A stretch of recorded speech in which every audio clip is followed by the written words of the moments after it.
ধামরাই পৌরসভার যত্রতত্র ময়লার ভাগাড়, রাস্তাঘাটের বেহাল দশা। সরকারের জারি করা প্রজ্ঞাপনের পর এখনো নতুন কাউন্সিলর নিয়োগ দেওয়া হয়নি। সেবা বঞ্চিত হচ্ছেন মানুষ।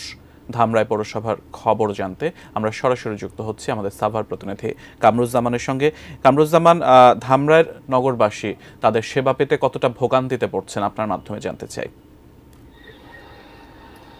ধন্যবাদ সিয়াম। আমি এই মুহূর্তে রয়েছি একদম ঢাকার এই মহাসড়ক যে ধামরাই ঢোকার যে মেন সড়কের আমার সামনেই কিন্তু দাঁড়িয়ে আছি এবং এই সড়কে আপনি দেখতেই পাচ্ছেন আমার পেছনে কিন্তু ধামরাই ঢুকতে যে ময়লার ভাগাড় যত্রতত্রে ফেলানো হয় এবং মানুষ কিন্তু এদিক দিয়ে চলাচল করতে তাদের কিন্তু খুবই বিড়ম্বনার শিকার হচ্ছে। এবং এই গেল 5 আগস্টের পর থেকেই কিন্তু এই ধরনের অনিয়ম আর চলতেছে, যেহেতু পৌর মেয়র এবং এখনো কিন্তু কাউন্সিলর আবার বাদ দেওয়া হয়েছে। তো সবকিছু মিলায় কিন্তু ধামরাই পৌরসভার যে বর্জ্য ব্যবস্থা সেটি কিন্তু রাস্তার মধ্যে এনে ফেলাতে এখানকার মানুষের চরম দুর্ভোগের শিকার হয়েছে।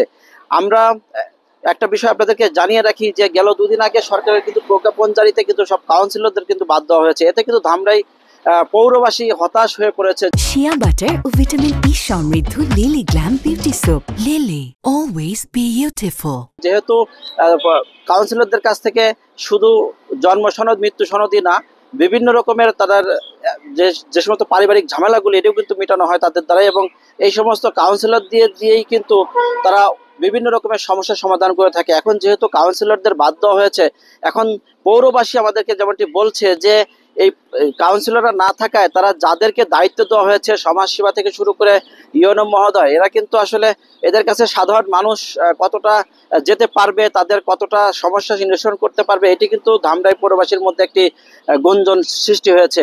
আমরা দেখেন আপনার পিছনেই কিন্তু ময়লার ভাগাড়ের যে চিত্র, এটি কিন্তু দেখছি ঢাকার এটা মহাসড়ক, আপনি দেখতেই পাচ্ছেন এটি খুবই একটি বাজে অবস্থায় সৃষ্টি হয়েছে। আমরা একজন যিনি ময়লা ফেলায় ধামরাই পৌরসভার, আমরা ধামরাই পৌরসভার। হ্যাঁ, ধামরাই পৌরসভার। হ্যাঁ, কি করেন এখানে? এখানে ময়লা ফেলাই। রাস্তায় ময়লা ফেলান কেন? রাস্তায় সাররা দেখাই দিছে এই জায়গা ফেলাবার লাগে। আপনি কি করেন আসলে? এই যে আমি যারা ময়লা নেই আমরা ময়লা চাইলে ফেলাই।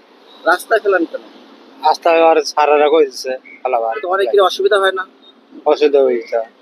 হ্যাঁ, যেমনটি আপনারা শুনছিলেন যে এই যে ধামরাই পৌরসভার যে যত্রতত্রে ময়লা ফেলানো, এছাড়াও কাউন্সিলর না থাকায় কিন্তু আরো বিপাকে পড়েছে, যেহেতু ময়লার এই 9টি ওয়ার্ড থেকে কিন্তু তারা ময়লা আনা নেওয়া করে এবং ধামরাই পৌরসভার এই ছিল সর্বশেষ আমার কাছে ধামরাই পৌরসভার ময়লার ভাগাড়ের চিত্র।